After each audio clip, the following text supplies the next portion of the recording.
ಟೀಕೆ ಮಾಡ್ತಾ ಇದ್ದಾರೆ. ಅವ್ರು ನ್ಯಾಯ ಸಲುವಾಗಿ ಪಾಪ ಎನ್ಕ್ವೈರಿ ಹಾಕಿದ್ದಾರೆ SIT ಅವರು, ಏನದು ಕ್ಲಿಯರ್ ಆಗಲಿ, ಅಲ್ಲಿ ಹುಗಿದಿದ್ದು ಖರೆ ನಾವು ಸುಳ್ಳು. ಈಗ ನೋಡೋಣ, ಅದನ್ನು ಈ ವಾರದಾಗೆಲ್ಲ ಕ್ಲಿಯರ್ ಆಗಿ ಆಗ್ತದೆ. ಇದ್ರದ್ದು ಸಿಗ್ತಾವ.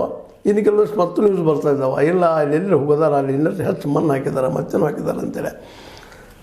ಆದರೂ ಆಗಿರ್ಬೋದು, ಯಾಕಂದರೆ ಕೊನೆಗಾರರಿಗೆ ಗೊತ್ತಿರ್ತದೆ ಇದಿಲ್ಲ ನಾಳೆ ಇವ್ರು ಏನಾದರೂ ಬಾಯಿ ಬಿಟ್ಟರೆ ನಮ್ಮ ಗತಿ ಏನು ಅಂತ.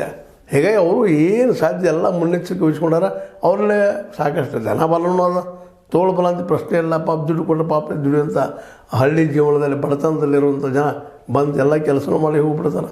ಹೀಗಾಗಿ ಇವತ್ತು ಒಂದಿಷ್ಟು ಸುರಕ್ಷಿತ ಇದ್ದಾರೆ. ಯಾರು ಈ ಥರ ಹಿಂದಿದ್ದಾರೆ ಅವರು ಹಿಂದೆಗಳು, ಅದು ಅಧರ್ಮೀಯರು ಯಾರದಾರ ಅವ್ರು ಹಿಂದಿದ್ದಾರೆ, ಅವರು ಅಡಿಕೊಂಡು ಕುಳಿತಿದ್ದಾರೆ. ಯಾಕಂದ್ರೆ ಅದು ಹಿಂದಿನ ಹೊರಗೆ ಬರುವಂಥದ್ದನ್ನ 2 ದಿವಸ ಮುಂಚೆ ಕೂಡ ಅವ್ರು ಅದಾರೆ ಇವರು.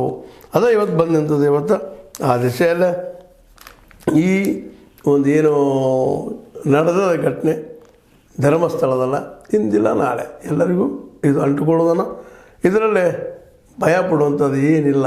ನಮ್ಮ ಹರ್ಷೇಂದ್ರ ಜೈನ್ ಅವರಂತೆ ಅದ್ರ ಬಗ್ಗೆ ವಿಚಾರ ಮಾಡೋದು ಬಿಟ್ಟಷ್ಟು ಒಳ್ಳೆಯದು. ಇಲ್ಲಪ್ಪ ಅಂದ್ರೆ ಸಂಶಯದ ಸುಳಿಗಳು ಅವ್ರ ಸುತ್ತ ಬರ್ತಾಯಿದ್ದಾವೆ. ಮತ್ತು ಆಲ್ರೆಡಿ ಅವ್ರನ್ನೂ ಎನ್ಕ್ವೈರಿ ಮಾಡಲಿ ಅಂತ ಜಗದೀಶ್ ಅಂತ ವಕೀಲರು ಬೆನ್ನತ್ತಿದ್ದಾರೆ, ಇನ್ನುಳಿದವರು ಬೆನ್ನತ್ತಿದ್ದಾರೆ. ಅದೇನಾಗ್ತದೆ ನೋಡೋಣ, ತನಿಖೆ ಆಗ್ಬೋದಾ ಹರ್ಷೇಂದ್ರ ಜೈನ್ ಇರೋದು ಅಂತ ಹೇಳ್ತಾ, ಇದು ನಿಮಗೆ ಲೈಕ್ ಆಗಿರ್ಬೋದು. ಲೈಕ್ ಮಾಡಿ, ಶೇರ್ ಮಾಡಿ, ಕಮೆಂಟ್ ಮಾಡೋ ಜೊತೆಗೆ ಸಬ್ಸ್ಕ್ರೈಬ್ ನಿಲ್ಲಿಸಬೇಡ್ರಿ. H60 ನ್ಯೂಸ್ ಅರ್ಧ ಸಿದ್ದರಾಮಯ್ಯದು ಸತ್ಯದ ಕೈಗಳಲ್ಲಿ ವಂದನೆಗಳು.